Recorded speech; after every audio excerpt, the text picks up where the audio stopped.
मंगलम भगवान वीरो मंगलम गौतमो गणी मंगलम कुंद कुंडार्यो जैन धर्मोस्तु मंगलम सर्वमंगल मांगल्यम सर्वकल्याणकारकम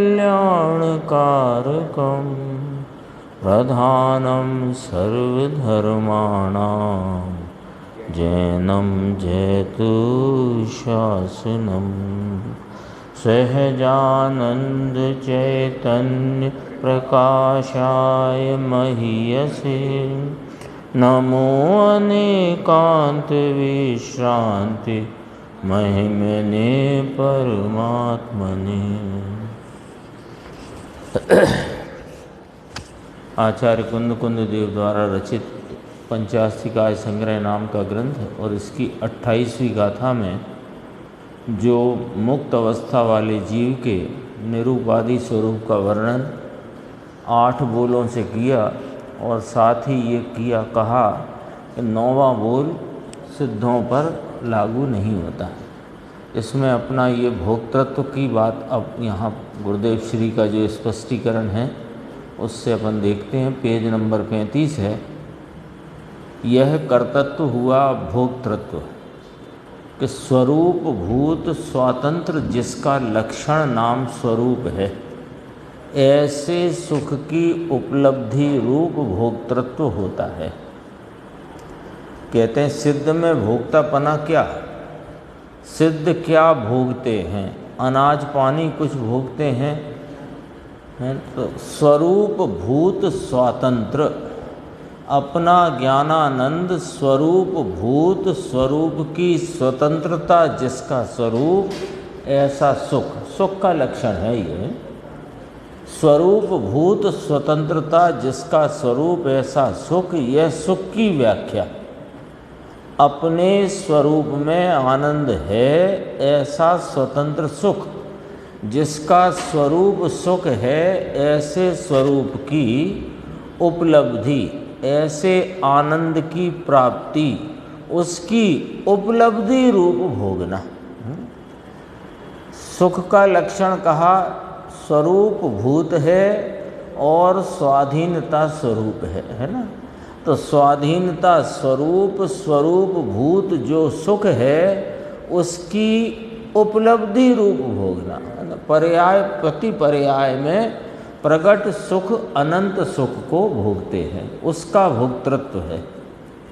अब अगला बोल है देह प्रमाण का। देखो अब देह प्रमाण कि सिद्ध भगवान अतीत अनंतर नाम अंतिम शरीर प्रमाण, गत भव का अंतिम शरीर तत् अनुसार उसके अनुसार अवगाह परिणाम रूप अवगाहन व्यापन रूप देह प्रमाण होता है।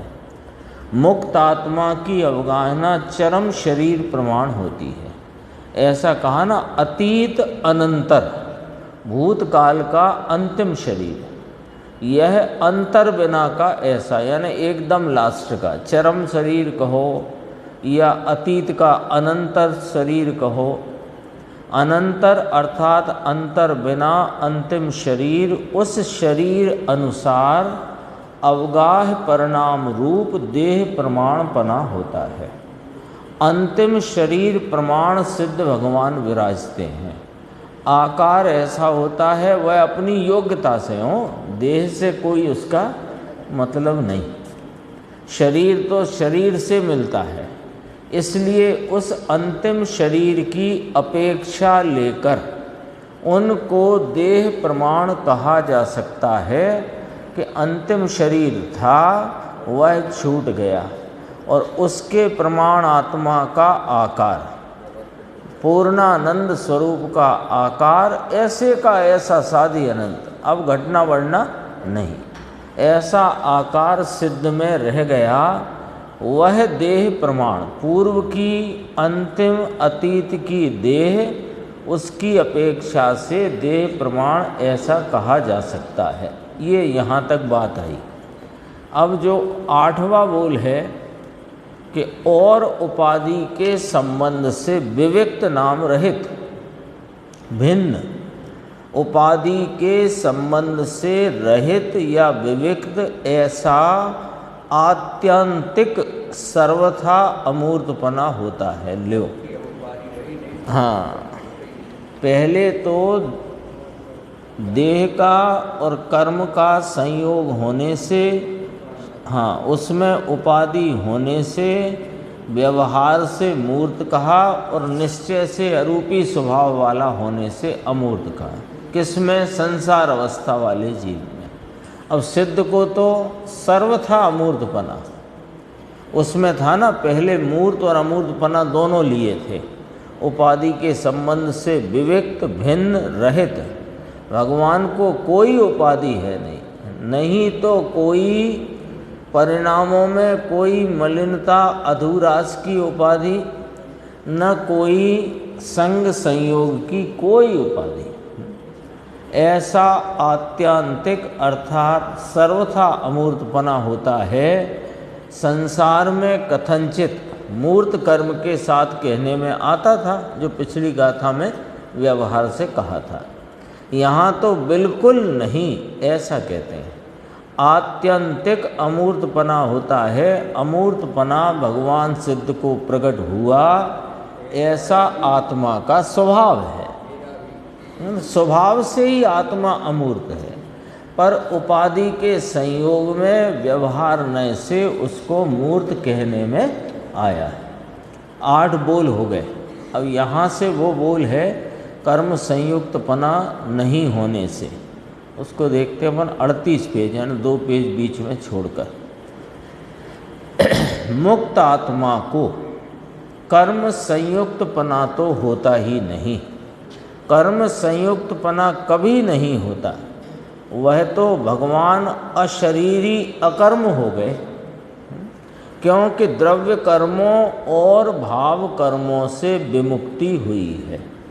लो, परमात्मा सिद्ध भगवान को तो जड़ द्रव्य कर्म से भी विमुक्ति और पुण्य तथा पाप के विकल्प जो भाव कर्म है उससे भी मुक्ति, और पर्याय में जो अधूरास थी उससे भी मुक्ति।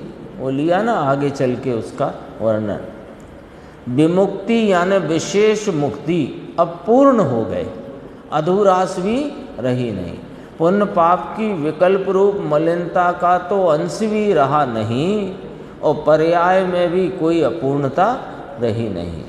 यानी सिद्ध की अपेक्षा कहो तो असिद्धत्व का भाव भी अब रहा नहीं। यहाँ तो अभी नमो अरिहंताणम नमो सिद्धाणम नमो सिद्धारम करे, परंतु सिद्ध कैसे है उसकी तो अभी खबर नहीं।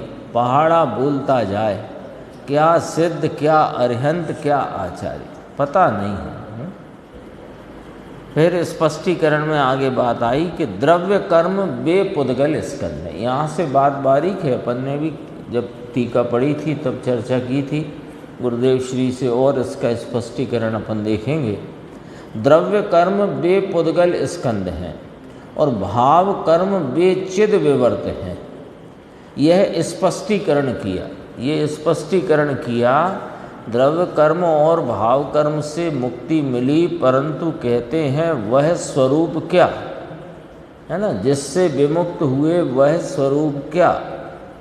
द्रव्य कर्म जो जड़ है वह पुद्गल स्कंध है, उससे भी विमुक्ति मिली, परंतु भाव कर्म जो पुण्य और पाप के विकल्प उनसे भी मुक्ति मिली। ये तो सामान्य इसका अर्थ आ ही गया। फिर एकड़ा माने एक का अंक लगा करके नीचे फुटनोट दिया है कि चिद विवर्त, यानी यहाँ जो टीकाकार आचार्य ने कहा द्रव्य कर्म वे पुद्गल स्कंध हैं और भाव कर्म वे चिद विवर्त हैं, ऐसा यहाँ पर स्पष्टीकरण टीकाकार आचार्य ने किया। उसके संदर्भ में यहाँ फुटनोट में उसका खुलासा करते हैं। चिद विवर्त यानी चैतन्य का परिवर्तन, अर्थात चैतन्य का जो व्यापार है उपयोग रूप, उसमें एक विषय को छोड़कर अन्य विषय को जानने रूप, उसमें विषय बदलने रूप क्रिया। उपयोग तो बदलता हुआ ही प्रवर्तता है। उपयोग तो जानने देखने का व्यापार है। उत्पन्न विनष्ट पर्याय परिणमन प्रवाह में उपयोग तो निरंतर वर्तता है। कैसे कि बदलता हुआ। उपयोग तो बदलता है, परिणमन बंद नहीं हो गया है, लेकिन विषय बदलना बंद है। संकुचित व्यापार वाली होने के कारण, देखो दोबारा से पढ़ते हैं। अब ये संसार अवस्था में कैसे वह विवर्तन होता है, उस विवर्तन से मुक्त हो गए हैं सिद्ध। ऊपर जो कहा ना उससे मिलाएंगे अपन कि द्रव्य कर्मों और भाव कर्मों से विमुक्ति हुई है। द्रव्य कर्म कहा वे पुद्गल स्कंध हैं, भाव कर्म चिद विवर्त को भाव कर्म कहा। तो चिद विवर्त को भाव कर्म कहा तो चिद विवर्त किसे कहा, ये पॉइंट आया ना। तो उसका खुलासा आया कि चैतन्य का परिवर्तन अर्थात चैतन्य के वर्तते हुए उपयोग का एक विषय को छोड़कर अन्य विषय को जानने रूप बदलना, इसका नाम है चित विवर्त। चित शक्ति का अन्य ज्ञेयों को जानने रूप परिवर्तित होना। हाँ, अन्य विषय को जानने रूप परिवर्तित होना। अब ये क्यों होता है इसकी चर्चा करते हैं, और सिद्धों को ये क्यों नहीं होता है उसकी चर्चा। चिद विवर्त से मुक्ति कहा ना, भाव कर्म से मुक्ति बराबर चिद विवर्त से मुक्ति। चिद विवर्त किसे कहा कि उपयोग की जो चैतन्य की वृत्ति है उसमें एक विषय से दूसरे विषय में उस वृत्ति का परिवर्तन होना, एक विषय से दूसरे विषय के लिए। तो ये क्यों होता है और सिद्धों को ये क्यों नहीं हो रहा, अब ये पॉइंट इसमें आएगा। देखो, अब चित्त शक्ति अनादि ज्ञानावरणादि कर्मों के संपर्क से यानी संयोग से, संबंध से, निमित्त से संकुचित व्यापार वाली होने के कारण, कौन चित्त शक्ति, ये निमित्त की चर्चा बीच में। अनादि से है संयोग किसका, ज्ञानावरणादि कर्मों का, तो उनका संयोग जो अनादि से है निमित्त रूप, ये आत्मा की ज्ञान की शक्ति को संकुचित करते हैं, ये नहीं कहना है, ये नहीं कहना है। लेकिन वे निमित्त पने वहाँ संयोग में निमित्त रूप से हैं, और उनके निमित्त पने में स्वयं इस चित्त शक्ति का अपनी योग्यता प्रमाण में संकुचित व्यापार है।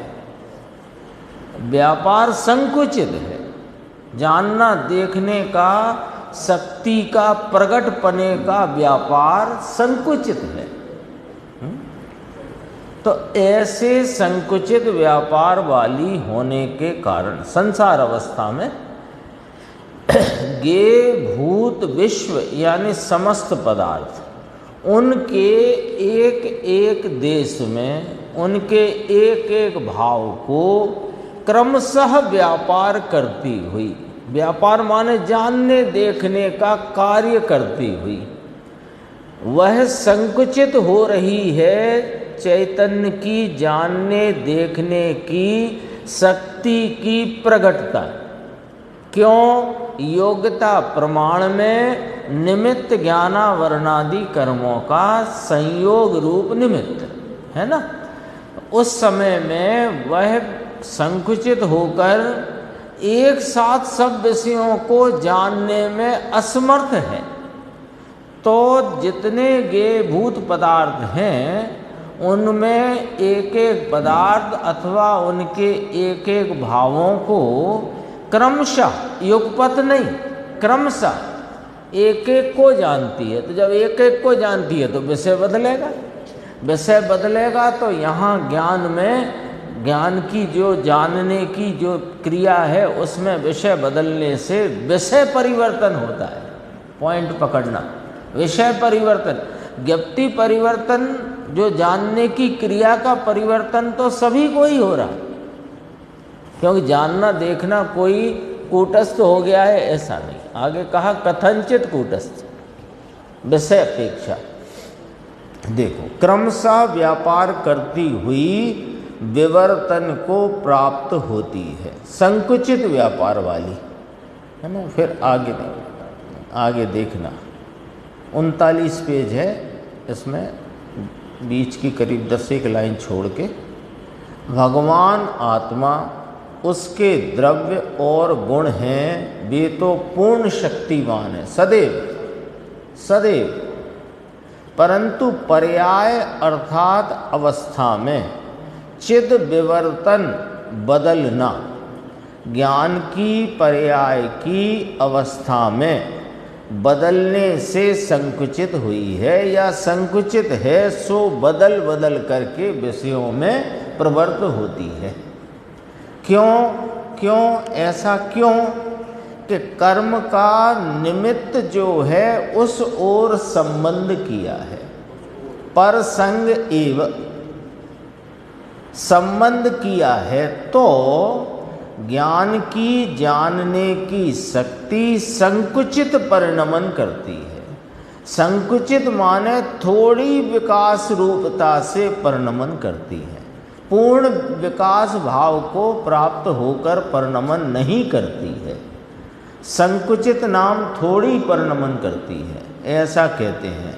तो संकुचित व्यापार वाली होने के कारण ज्ञेय भूत विश्व, देखो, अपने ज्ञान में ज्ञात होने योग्य समस्त पदार्थ, पूरा विश्व हो गया, उसे एक एक देश में क्रमशः व्यापार नाम जानने देखने की क्रिया रूप प्रवृत्ति, तो क्रमशः व्यापार करती हुई, क्योंकि ज्ञान की पर्याय संकुचित है ना, जानने देखने की अवस्था थोड़ी संकुचित होने से पूरे विश्व को एक समय में जानने देखने का व्यापार नहीं कर सकती। बराबर है, पूछते हैं, यह सब रात्रि में आता नहीं आता ना, पूछते हैं, तो मतलब कोई पूछता नहीं, इस संबंध में चर्चा चलती है, तो कहीं आए और भूल जाए दोनों साथ में।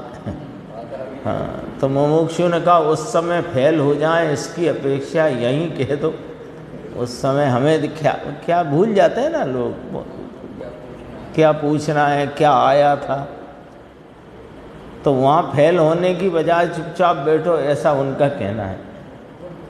देखो नीचे, तो क्या है, ज्ञेय भूत विश्व, पूरा विश्व ज्ञेय है, जानने योग्य है विश्व, समस्त पदार्थ, ज्ञेय भूत विश्व कहो कि समस्त पदार्थ कहो, समस्त पदार्थों के एक एक देश में क्रमशः, थोड़ा पहले जाने, उसे छोड़कर दूसरा जाने, उसे छोड़कर तीसरा जाने, इस प्रकार क्रम से एक एक भाग में, एक देश आया था ना शब्द, एक एक देश माने भाग, अंश, एक एक भाग में क्रमशः व्यापार करती हुई विवर्तन को नाम पलटन को प्राप्त होती है।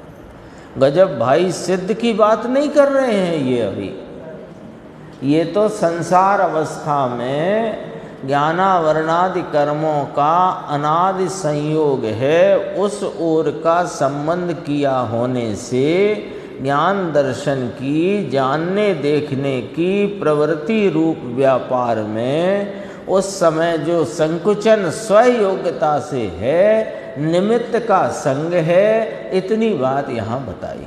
तो उस संकुचित व्यापार में क्या होता है कि सारे विश्व को एक साथ जानने की असमर्थता है, तो वह जानने देखने का व्यापार, पलटती हुई जानने देखने की क्रिया, एक एक विषय को क्रमशः, एक को देखे जाने, उसको छोड़े दूसरा, तीसरा, चौथा, ऐसे करके, ये सिद्ध की बात नहीं है, छद्मस्त संसारी जीव की बात है।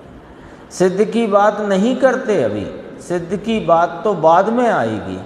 ये तो संसार में पहले ऐसा होता है उसकी बात करते हैं। ये वाली बात आई। और देखो नीचे इसी में 5-6 पंक्तियां छोड़ के ये देखो, यहाँ गुरुदेव ने याद किया पर संग एव, पढ़ लेते हैं। ये देखो पर्याय में ऊपर लिया ना, भगवान आत्मा वस्तु रूप से देखो तो यह ज्ञान दर्शन से परिपूर्ण है, तीनों काल सदैव हमेशा। हाँ, 3 काल 3 लोक को जानने की शक्ति से पूरा परिपूर्ण अभिविद्यमान है, शक्ति से। पर प्रगट पर्याय में व्यक्त अवस्था में ज्ञानावरणीय कर्म के उदय में पर द्रव्य का संग करने से, संबंध करने से आया ना, उसका संग नहीं आया, संग एव, पर संग एव, पर का संग किया, पर का संपर्क किया, वह तो वह की वह भाषा ली, अमृतचंद्र आचार्य की भाषा है ना। ये पंचास्ति गाय भी उन्हीं की भाषा है। समय सार, प्रवचन सार 278 गाथा, समय सार श्लोक 174-75। जैसे वह वहाँ पर परसंग किया है, तो परसंग पर एव नहीं, गुरुदेव बहुत बार बोलते थे इस कलश की व्याख्या में, पर संग एव, पर एव नहीं, एव माने ही कारा होता है, तो पर से ही नहीं, पर संग से ही, यही बात यहाँ पर ली। यहाँ अपने शुद्ध ज्ञान स्वभाव की पर्याय का पूर्ण संग न करके, पूर्ण द्रव्य का संग न करके, ज्ञान की पर्याय ने कर्म के निमित्त का संग किया, तो ज्ञान की पर्याय संकुचित हो गई है, कर्मों ने संकुचित कराई है, हीन कराई है। ये बात वस्तु स्वरूप में नहीं है। इसकी हीन रूप अवस्था, इसकी उपयोग में बहिर्मुखता की व्यवस्था, जो इसकी स्थिति और उस समय कर्मों के का उदय रूप संयोग और इसका संग रूप परिणमन और स्वयं की योग्यता, सब अलग अलग कर दो, अलग अलग ही देखना। पूरे जनागम में जहाँ भी निमित्त नैमित्तिक संबंध से चर्चा आती है, वहाँ तुरंत ही सबको अलग अलग कर दो, निमित्त को अलग कर दो। राग की बात चलती है, राग को निमित्त से अलग, अपने स्वभाव से अलग, स्वभाव की अपनी सामर्थ्य, निमित्त के लक्ष्य से हुआ जो राग का विकारी और मलिन भाव है, उसका वेदन अलग भाव, विकार अलग भाव, और लक्ष्य करने वाला उपयोग जिसका लक्ष्य करता है वो अलग भाव, सब अलग अलग रखो। कर्म का उदय अलग, उसके निमित्त से प्राप्त सामग्री जो लक्ष्य में ली वो अलग, उस समय राग उत्पन्न हुआ वो अलग, और राग का जो वेदन ज्ञान उपयोग दशा में हुआ वो अलग है। सब नक्शा साफ है, कहाँ दिक्कत है। फिर जनवाणी में लिखा है तो फिर हमारी समझने में भूल नहीं पड़ेगी। हीन होने से, हीन हो गई है, हीन होने से विश्व के समस्त पदार्थ हैं, उन्हें क्रमशः एक एक एक एक एक ऐसे जानने की शक्ति व्यक्त है। शक्ति तो पूरे को जानने की है, पर शक्ति की व्यक्तता अभी एक एक एक एक को जानने की, एक साथ सबको जानने की शक्ति नहीं है। गे भूत विश्व, यहाँ तो देखो ना स्पष्टीकरण किया है, तेरा विश्व गे भूत है, यानी तेरे गे भूत जो हैं वो सारा विश्व है। तेरा ज्ञान तू है, ज्ञान ये तुम हो, और ये ज्ञान में जितने गे बने वो सारा विश्व है। पूरा विश्व राग से लेकर सब वह तेरा गे भूत है। तू तो ज्ञान स्वरूप है, सब जानने योग्य है, बस जानना जानना जानना वह तेरा स्वभाव है।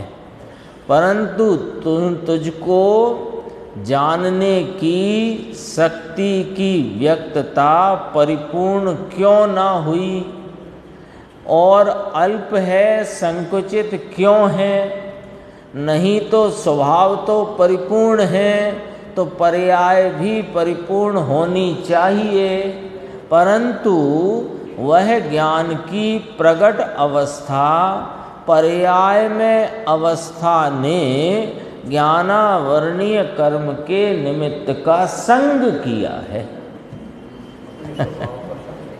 स्वभाव का संग नहीं किया है। जो परिपूर्ण स्वभाव अपना चैतन्य महाप्रभु विराजता है, उसका संग इसके वर्तते उपयोग ने नहीं किया है। और जो ज्ञानावरणीय आदि कर्मों का निमित्त में संयोग में उदय रूप भाव है, उसका संग किया, परिचय किया, तो संकुचित हो गई ज्ञान दर्शन की वर्तती प्रकट अवस्था, ज्ञान की पर्यायहीन हो गई। समझ में आया? कितना स्पष्टीकरण। एक ही अपराध है जिसकी सजा ये अनादि से हम भोगते चले आए। एक ही अपराध की, हाँ, एक अपराध किया है, अपने को भूलने का। और सजा कितनी है कि अनंते पुद्गल परावर्तन निकल गए, है ना? अनंते परावर्तन, पंच परावर्तन। पुद्गल को तो जरा अपन ने समझने समझाने भले कहो। अनंते परावर्तन।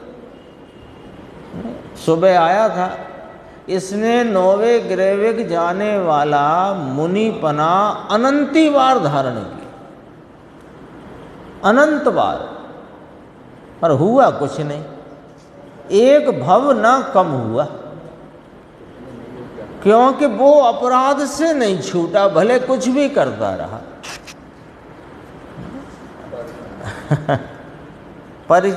है ना? ज्ञानावरणी ये वाला पैराग्राफ में चूंकि चर्चा तो इस बात की है कि संकुचित क्यों है, तो इसकी यह स्पष्ट चर्चा है।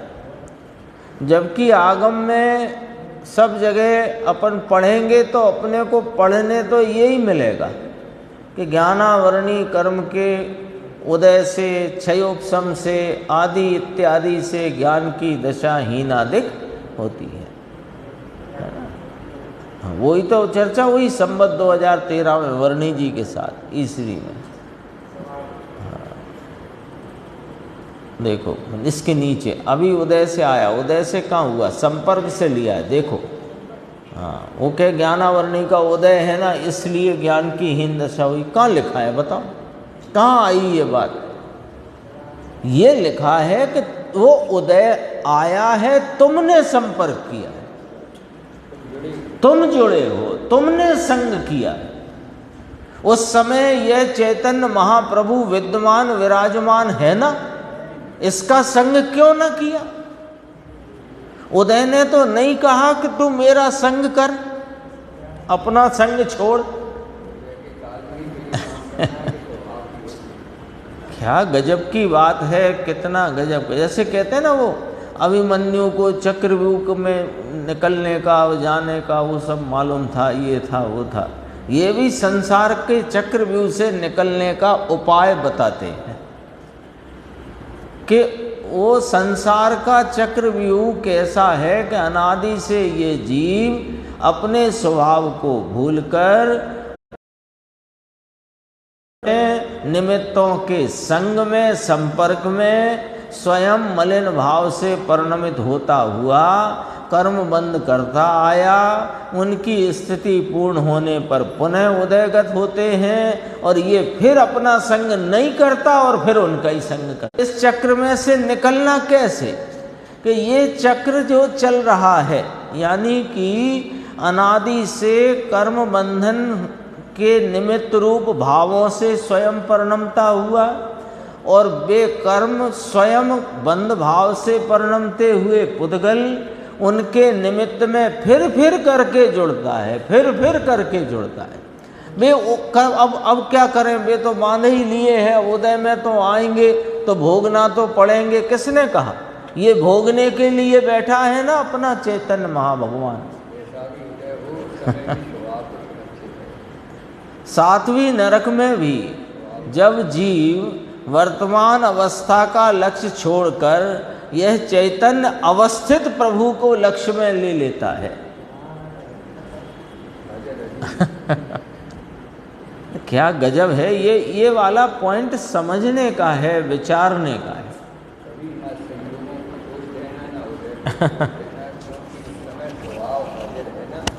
हाँ हाजिर है, तुम नहीं देखते, तुम स्वयं देखो। अभी उदय से आया कि नहीं, उदय से कहाँ हुआ है, संपर्क से हुआ है। संपर्क किया इसने, अपना संपर्क तोड़ दिया या तोड़ के रखा है, किया नहीं है। गे भूत विश्व के एक एक देश में वह भी क्रमशः व्यापार करती हुई विवर्तन को प्राप्त होती है, परिवर्तन को प्राप्त होती है। ज्ञान की पर्याय परिवर्तन, तो ज्ञान की पर्याय तो सबकी परिवर्तन। यहाँ परिवर्तन का अर्थ है विषय का परिवर्तन। ज्ञान तो परिणमित होता हुआ ही वर्तता है, पर उसमें विषय का परिवर्तन करती है। एक एक देश को क्रमशः जानती हुई, परंतु अब सिद्ध में क्या होता है कि देखो कितनी बात की है, एक एक गाथा में बहुत स्पष्टता। यानी प्रवचन सारभी द्रव्यानी योग का ज्ञान प्रधान शैली का आचार्य कुंद कुंद की अनुपम रचना है, और ये पंचास्तिकाय भी ज्ञान प्रधान शैली की द्रव्यानी योग की ये भी कोई अनुपम रचना है। दोनों यद्यपि एक ही प्रकार के शैली वाले और एक ही प्रकार के विषय का निरूपण करने वाले ग्रंथ हैं, तो भी पंचास्तिकाय में थोड़ा वस्तु व्यवस्था का गाढ़ा गाढ़ा यहाँ स्पष्टीकरण आया है ना। छोटा भी है ग्रंथ, 172-73 गाथा का है, वो 275 गाथा है प्रवचन सार, और उसमें पहले ज्ञान की सिद्धि करी पहले अधिकार में, और दूसरे अधिकार में ज्ञेय तत्व की बात करी, यानी 93 गाथा से लेके 200 गाथा तक। तो कितनी गाथा हुई, 107-8 गाथा हुई ना। और फिर 75 गाथा में चरणान योग की चर्चा, चरणान योग सूचक चूलिका, उसकी चर्चा करी। यहाँ पर शुरू से ही 5 अस्तिकाय द्रव्य यानी ज्ञेय तत्व प्रज्ञापन ही है ये सीधा सीधा, और इसी में ज्ञान की भी सिद्धि करी, और फिर आगे 7 तत्व आदि की व्याख्या करके चारित्र आदि की भी बात आएगी। पर ये एकदम सीधी बात करने की इसमें शैली ली है पंचास्तिकाय। कहते हैं कोई राजा शिव कुमार के निमित्त से इस ग्रंथ की रचना हुई है ना। शिव कुमार जी का कोई प्रश्न होगा, प्रश्न के उत्तर में ये ग्रंथ लिखा गया, ऐसा कहते हैं। राजा शिव कुमार थे कोई ऐसा। देखो नीचे फिर कहा, कहाँ पढ़ते थे, सिद्ध में एक एक, किंतु जब ज्ञानावरणादि कर्मों का संपर्क विनष्ट होता है, कौन को, सिद्धों को, क्योंकि अब सिद्ध उसके संपर्क में नहीं। वे कहाँ हैं कि वे जहाँ भी हैं वे तो पुद्गल थे, सो पुद्गल हैं, लेकिन संपर्क विनष्ट हो गया, संबंध विनाश पाता है, ऐसा कहते हैं। कर्म का नाश होता है ऐसा नहीं कहते। थोड़ी शैली देखो, ये यहाँ पर वस्तु के स्वाधीन सिद्धांत को सिद्ध करने की शैली देखो क्या है ना। सामान्य व्याख्या में कहेंगे हाँ कि 4 अघातिया कर्मों का नाश करके सिद्ध भाव को प्राप्त हुए, वो तो एक कथन की शैली है। हुआ क्या है, संपर्क विनष्ट हो गया। संपर्क शब्द इसमें डाला है टीकाकार आचार्य अमृतचंद्र देव ने। यही उन्होंने वहाँ समय सार के कलश में लिया जो अभी गुरुदेव ने याद किया, पर संग एव। तो मुमुक्षु ने कहा संबंध छोड़ देता है कि हाँ छोड़ देता है। ज्ञान की वर्तमान पर्याय अवस्था कर्म का संबंध छोड़ देती है और निजानंद रसलीन रहती है ना। समझ में आया? ज्ञानावरणादि कर्मों, देखो यहाँ तो सब लिए, ज्ञानावरण, दर्शनावरण, अंतराय इत्यादि। संपर्क विनाश पाता है, संबंध विनाश पाता है। पहले में संबंध किया, संसार अवस्था में संबंध किया, और अब संबंध विनाश को प्राप्त होता। देखो क्या इसमें शैली पकड़ना कि कर्म विनाश को प्राप्त हुए, ऐसी बात नहीं है, क्योंकि जगत का कोई पदार्थ पर्याय अवस्था बदलता है, स्वयं नाश को प्राप्त होता ही नहीं।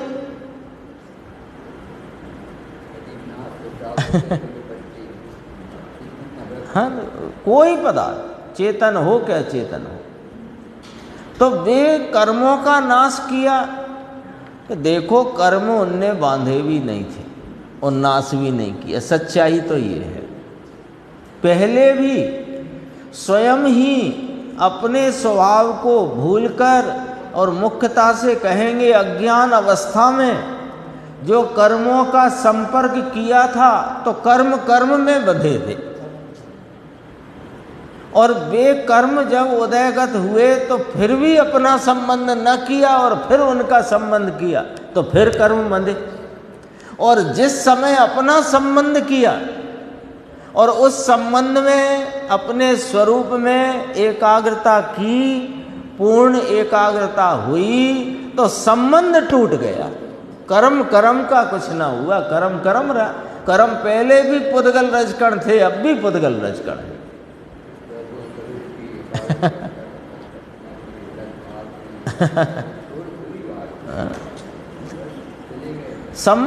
ये पॉइंट पकड़ना जरा, ये थोड़ा सा। संसार अवस्था में संबंध किया था और अब संबंध विनाश को प्राप्त हुआ है, कर्म नहीं। इसमें बहुत गहरे रहस्य को उजागर करती बात है ये। इसमें क्या गहरा रहस्य है कि जो अनादि की अपनी मिथ्या भ्रांति के कारण और शास्त्र पढ़ने के उपरांत भी जो निमित्ताधीनता अपनी दृष्टि में, बुद्धि में चली आई है, उसका खात्मा कर दे, ये वो वाली बात है। निमित्ताधीनता का सफाया कर दे, ये वो वाली बात है। देखो दोबारा पढ़ते हैं। ज्ञानावरण, दर्शनावरण, अंतराय इत्यादि संपर्क विनाश पाता है, संबंध विनाश पाता है। पहले में कहा था, पहले माने संसार अवस्था में रहे जीव के संदर्भ से कहा था कि वह उसने कर्मों का संबंध संपर्क किया है, और अब दूसरे में नाम सिद्ध मुक्त अवस्था में कहते हैं कि संबंध विनाश पाता है। संबंध टूट गया, संबंध छूट गया, शब्द भी लिया है देखो। किंतु जब ज्ञानावरणादि कर्मों का संपर्क विनष्ट होता है ना, संस्कृत में भी है यही शब्द। ये आचार्य भगवान की कथनी 1000 वर्ष पहले की है, बहुत पीछे चली गई टीका। हाँ, वो सब मूल टीका के संस्कृत का अनुवाद है, कहीं उसमें कहीं कोई उलझन की बात नहीं है। आ गई संस्कृत वाली, देखना है ना, वो तो अपन वहाँ देख ही रहे थे। देखो, यदा तू ज्ञानावरणादि कर्म संपर्कः प्रणश्यति तदा परिच्छेदस्य विश्वस्य सर्वदेशेषु युगपदया अप्रता कथंचित कौटस्थम वाप विषयांतर मना प्रवंती न विवर्तते। अपने तो ये देख रहे थे ना, यदा माने अब सिद्ध भगवंतों की बात कहते हैं। ऊपर तो बात कही थी, है ना, द्रव्य कर्माणि ही पुद्गल स्कंदा, भाव कर्माणि तू चिद विवर्तः, विवर्ते ही चित शक्तिरन आदि ज्ञानावरणादि कर्म संपर्क कूणित प्रचारा परिच्छेदस्य विश्वस्य एक देशेषु, विश्व गेय भूत विश्व जो है, परिच्छेदस्य का अर्थ है गेय भूत, तो गेय भूत विश्व जो है उसके एक देश में क्रमेण व्याप्रियमाणा। और अब कहा यदा तु ज्ञानावरणादि कर्म संपर्कः प्रणश्यति, ज्ञानावरणादि कर्म प्रणश्यति नहीं लिखा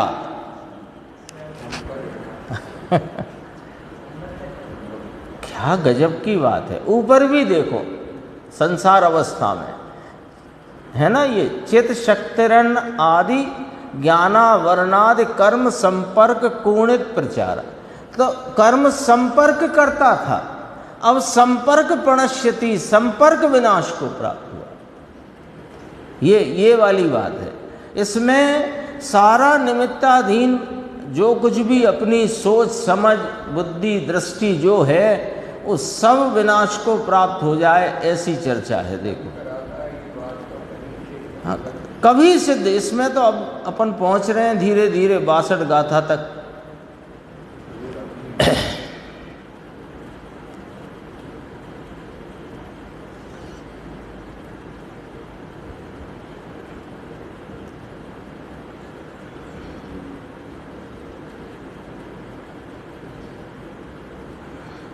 यही थी ना, हाँ, पहले में संबंध किया और दूसरे में संबंध विनाश पाता है, ऐसा कहते हैं गुरुदेव। कहते हैं आह्लाद पूर्वक, आहा हा, बात कितनी स्पष्ट है, तो भी कहे कि नहीं, ज्ञानावरणी कर्म के उदय प्रमाण ज्ञान की पर्यायहीन होती है। कहते थे ना वे, अंगधारी कहे तो भी हम नहीं मानेंगे कितनी बात है। देखो नीचे, किंतु जब ज्ञानावरणादि कर्मों का संपर्क विनष्ट होता है, सर्वज्ञभूत विश्व के जो पूरा विश्व जानने योग्य है तेरा नहीं, राग से लेकर सिद्ध भगवान भी ज्ञेयभूत हैं, अपने ज्ञान में जानने योग्य हैं। सिद्ध भगवान भी अपने ज्ञान में हैं नहीं। विश्व के सर्व देशों में, अब ये सिद्ध भगवान की बात है, अभी अपन ने पढ़ा ना, विश्वेषु सर्वदेशों, विश्व के सर्व देशों में युग पद व्यापार करती हुई वो क्रम से थी संसार अवस्था में, कथनचित वही उपयोग परिणति, वो ज्ञानावरणादि कर्मों का संपर्क छूट जाने से, विनाश हो जाने से, विश्व नाम जो समस्त ज्ञेयभूत पदार्थों का समुदाय है, उन सर्व पदार्थों के सर्व देशों में युगपद व्यापार करती हुई, वह क्रम से थी सो युगपद व्यापार करती हुई कथनचित कूटस्थ होकर। समझे, कथनचित कूटस्थ अर्थात जैसी पर्याय पूर्ण हुई वैसी की वैसी दूसरे समय रहती है। कूटस्थ अर्थात वैसी की वैसी टिकती है। कूटस्थ अर्थात परिणमती तो है लेकिन विषय परिवर्तन नहीं होता। जितना पूर्ण जानने का भाव एक समय में प्रकट है वैसा ही अगले समय में प्रकट होता है। आगे देखते हैं, अगला प्रवचन है 33 नंबर 17 दिसंबर का। इसमें दोबारा गुरुदेव ने लिया है विषय को थोड़ा। अपन ये पेज नंबर आया 43, एक ये बीच में अच्छा पैराग्राफ आया है। कहते हैं भाई, तुझे दूसरे पदार्थ की शक्ति और सामर्थ्य की तुझे प्रतीति आती है और उसको जानने वाला तू है, तो इसमें कोई शक्ति और सामर्थ्य है कि नहीं? बोलो।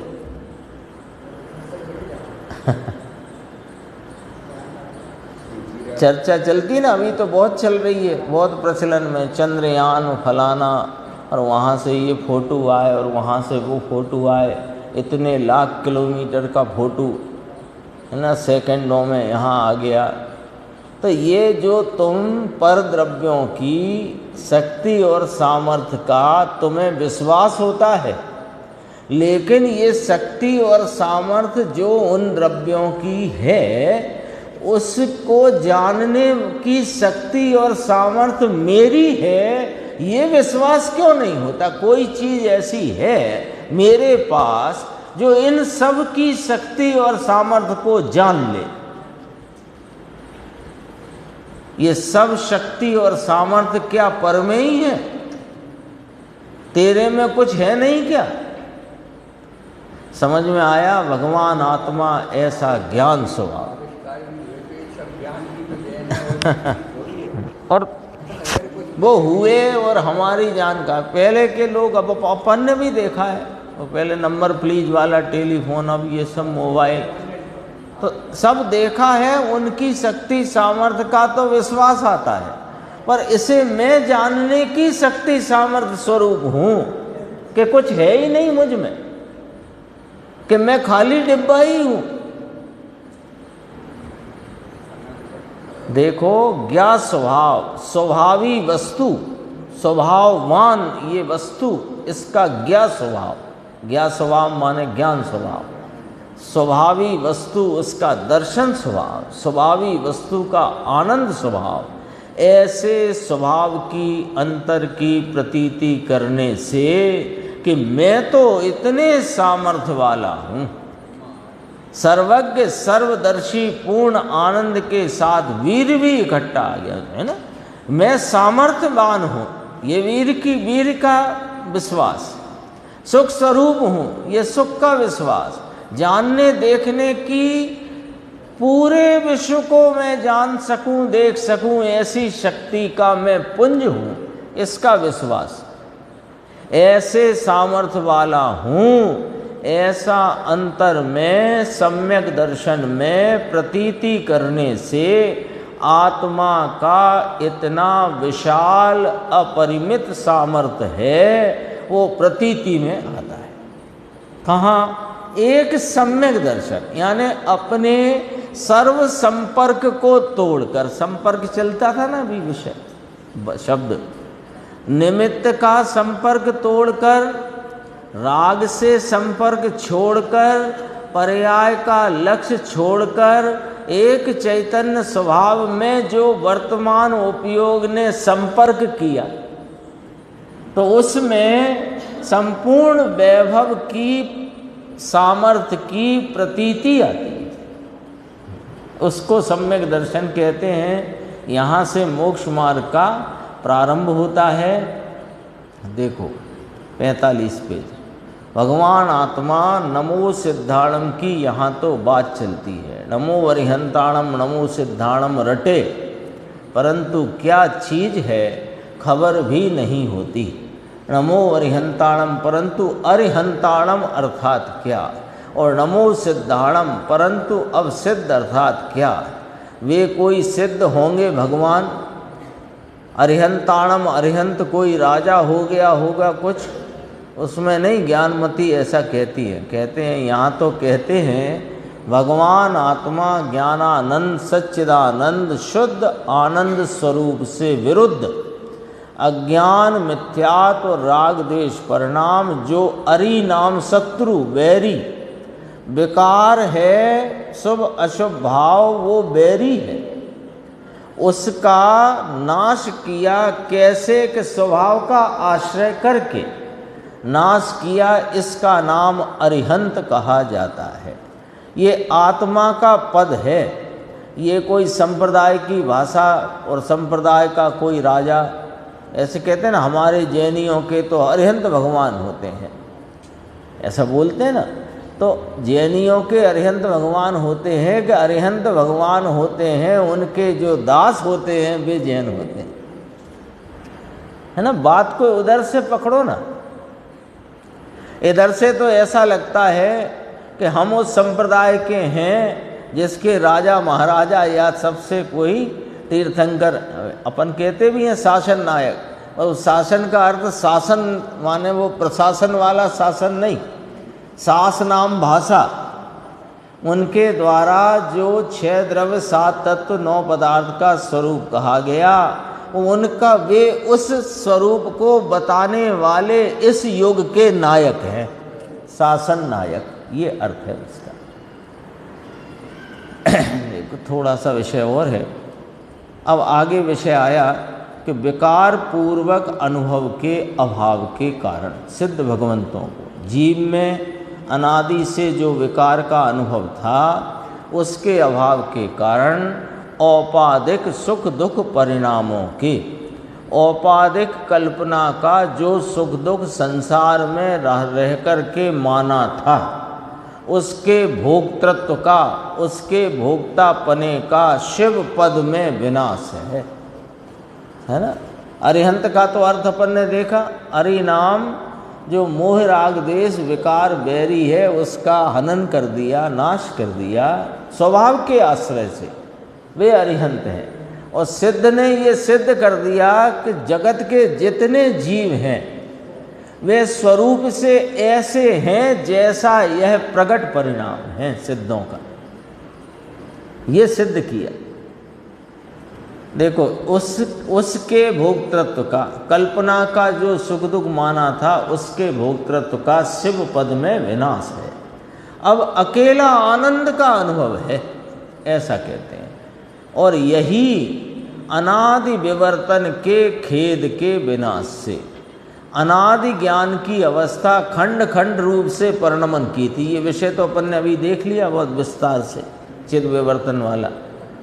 तो अनादि विवर्तन के खेद के विनाश से अनादि ज्ञान की अवस्था खंड खंड रूप से परिणमन करती थी, खंड खंड विवर्तन परिणमन करती उसका खेद था, दुख था। उसके विनाश से जिसका अनंत चैतन्य सुस्थित हुआ है, अब वहाँ विषयों के प्रति दौड़ता ही नहीं उपयोग, सुस्थित हो गया है। क्यों कि जितना गे भूत विश्व है वो सारा का सारा उसके सर्व भेदों के साथ एक साथ युगपत जानने में आ गया है। भगवान आनंद कंद ज्ञान में लीन हुआ है। वो पंक्ति बिल्कुल यहाँ फिट बैठती हुई स्तुति की, सकल गे गायक तदपि, तदपि शब्द डाला उसमें, तदपि निजानंद रस लीन।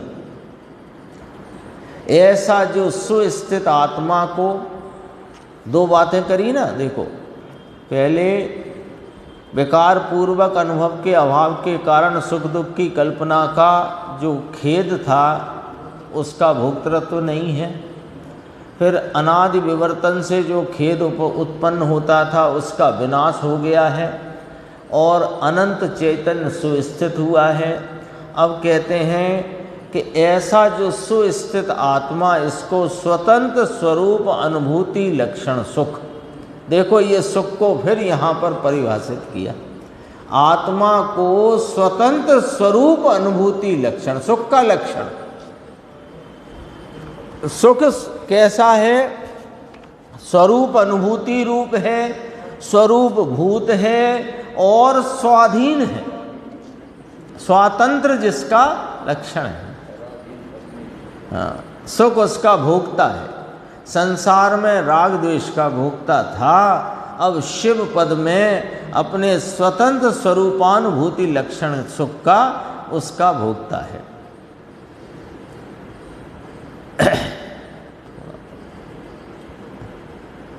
बस एक पैराग्राफ और है, 50 नंबर पेज आ गया। ये ऊपर एक शब्द आया था वो नीचे आएगा, इसलिए मैं बता देता हूँ। ये दही जम गया ना, दही जम जाता है, दूध होता है हिलता डुलता सा, फिर उसमें अपन वो नरेठी या जो कुछ भी उसमें डाल देते हैं तो वो कैसा हो जाता है, जम जाता है ना। फिर जैसे हिलता नहीं है दूध जैसा, जम जाता है, वो पॉइंट लेना। देखो ये दही जम गया नहीं कहते, दही जमा, खोण जैसा दही जमा है। कैसा? एकदम बोले कटवा दही, ऐसा। छाछ छूटा जैसे पानी रहे और अकुला ढीला ढाला दही, और कितनों में जमे नहीं ना, नीचे थोड़ा पानी हो, ये तो खोण जैसा, खोण शब्द लिया, एकदम बिल्कुल स्थिर है ना। उसको नीचे लेना है जरा, उस शब्द को, वो उसका अर्थ यहाँ लिखा नहीं है, खोल शब्द लिखा, वो खोण शब्द है। देखो इस प्रकार भगवान आत्मा आनंद के धाम में जहाँ अंतर प्रवेश करके एकाग्रता हुई, खोण जम गया, सुस्थित हो गया। अभी अपन ने पढ़ा था ना, सुस्थित हो गया, अकेला आनंद हो गया। आनंद का पूर्ण अनुभव उसे परमात्मा कहा जाता है, उसे सिद्ध कहा जाता है। वही आत्मा की दशा है। लो, वही ये जो आत्मा जो इस खोण जैसा जम करके अपने अनंत गुणों की प्रकटता में जमा जमाया सुस्थित है, अनंत स्वभाव भावों में सुस्थित है, ऐसी जो दशा है वास्तव में यही आत्मा की वास्तविक दशा है। यही आत्मा का वास्तविक स्वरूप वहां पर प्रकट है और ये आत्मा यहाँ पर स्वरूप रूप से प्रकट है। ये यहाँ जो आत्मा, हम आप सब जितने जगत के जीव, वे सब सिद्धों जैसी प्रकट अवस्था है, वैसे स्वरूप से अभिविद्यमान है। तो महिमा की बातें हैं। देखो, इस चैतन्य भगवान की महिमा आए तो कार्य हो, नहीं तो नहीं होगा। और इसकी महिमा का ऐसा कोई, समझो ऐसी कोई व्यवस्था है कि किसी अन्य की रंच मात्र महिमा हो तो ये आता ही नहीं, पर्याय में दर्शन देता नहीं। इसका ऐसा ही व्यवस्था है। एक राग के अंश की महिमा, अरे स्वाध्याय के राग की महिमा यदि रह जाती है तो ये चैतन्य परमात्मा पर्याय में दर्शन देता नहीं, प्रतीति में आता नहीं। इसकी व्यवस्था ऐसी है। देखो, अरे अरे गजब, अनंत चैतन्य सुस्थित हुआ है। अनंत चैतन्य सुस्थित ऐसा कहा ना, तो अपना जो चैतन्य स्वभाव अनंत है उसमें स्थित हो गया। स्थित हो गया इसलिए कैसे आत्मा को, सिद्धों की आत्मा की बात है। स्वतंत्र स्वरूप अनुभूति लक्षण देखो, वह सुख अपने अंतर से प्रकट हुआ है।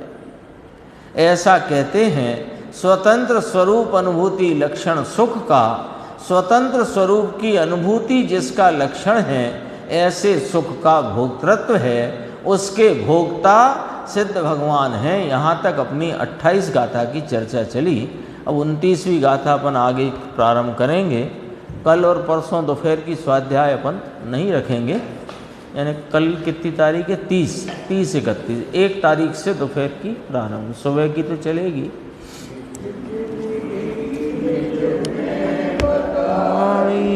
यह अनंत उपकार है इसके